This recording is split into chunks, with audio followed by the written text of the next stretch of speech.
છો Gujarat bulletin news. હવે જોઈએ અગત્યના સમાચાર। ધ્રાંગધ્રા પંથકના હાંપરવાળી મેલડીમાં પ્રખ્યાત માતાજી મંદિર ખાતે આઠમની નોમ નિમિત્તે ભવ્ય કાર્યક્રમ યોજાયો। નવનાની બાળાઓએ નવદુર્ગાનું સ્વરૂપ ધારણ કરી માતાજી સમક્ષ મંગલ આરતી સાથે સર્વહિતની પ્રાર્થના કરી। દેશભરમાં આદ્યાશક્તિ માતાજીના નવલા નોરતાનો હર્ષોલ્લાસભરી ઉજવણી થઈ રહી છે। સુરેન્દ્રનગર જિલ્લાના ધ્રાંગધ્રા શહેરના પુનિતનગર વિસ્તારમાં આવેલી રિદ્ધિ સિદ્ધિ સોસાયટી ખાતે વિરાજમાન હાંપરવાળી મેલડી માતાનું મંદિર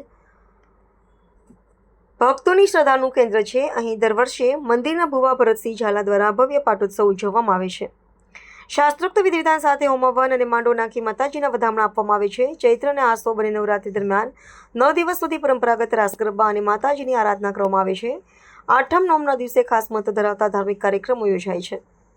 આ પ્રસંગે નવનવી બાળકાઓએ માતાજીના નવા સ્વરૂપો ધારણ કરીને માતાજીના સાનિધ્યમાં ગરબા રમી ભક્તિભાવ વ્યક્ત કર્યો હતો। હાંપરવાળી મેલડી માતાના ભવ્ય ઉત્સવમાં નાની બાળાઓ દ્વારા ધારણ કરાયેલા નવદુર્ગાના સ્વરૂપો ભક્તિમાં વિશેષ આકર્ષણનું કેન્દ્ર બન્યા હતા। માતાજી સમક્ષ થયેલી પ્રાર્થનાએ ભક્તોમાં ભક્તિભાવ આસ્થા શ્રદ્ધા સાથેનો ભાવની અનુભૂતિ કરાવી હતી।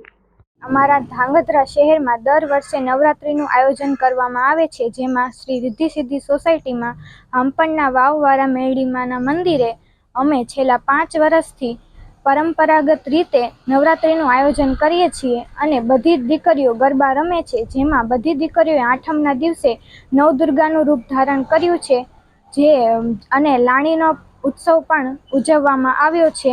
માતાજી ધ્રાંગધ્રા શહેરમાં સુખ શાંતિ અને સમૃદ્ધિ આપે। જય માતાજી। આજે આપણા રિદ્ધિ સિદ્ધિ સોસાયટીના શ્રી હાંપરના વાવવાળા મેલડીમાની જગ્યાએ અહીંયા નવ નોરતા કરવામાં આવે છે। પરંપરાગત 4-5 વર્ષથી નોરતા થાય છે અને અમે બધી દીકરીઓ નોરતા રમી છીએ અને નોરતામાં આઠમના દિવસે અમે બધી દીકરીઓએ નવદુર્ગાનું રૂપ ધારણ કર્યું છે અને આપણા ધ્રાંગધ્રામાં માતાજીની પ્રાર્થના કરી કે આપણા આખા ધ્રાંગધ્રામાં સુખ શાંતિ અને સમૃદ્ધિ બની રહે। જય માતાજી। સમગ્ર દેશભરમાં નવરાત્રિનો માહોલ છે, ત્યારે અમારા ધ્રાંગધ્રામાં રિદ્ધિ સિદ્ધિ સોસાયટી ખાતે આવેલા અમારા હાંપરવાળા શ્રી હાંપરના વાવવાળા મેલડીમાના મંદિરે 9 દિવસ સુધી બાળાઓએ ગરબા રમી અને જ્યારે 8મા નોરતે નવદુર્ગાનું સ્વરૂપ ધારણ કર્યું। જે આપણે સમગ્ર ગુજરાતમાં જે અલગ અલગ તીર્થધામ છે, બહુચરમાં છે, આદ્યાશક્તિમાં છે, ખોડિયારમાં છે, જેવા અલગ અલગ સ્વરૂપે દીકરીઓ માતાજીના નવદુર્ગાના સ્વરૂપે અહીંયા બિરાજમાન થઈ અને એમનો ગરબો ગાયો અને અમારા ભુવાશ્રીજી ભરતસિંહ બાપુએ એમને લાણી કરી અને પ્રસાદની વહેંચણી કરી, જેથી ધન્યતા અનુભવીએ છીએ।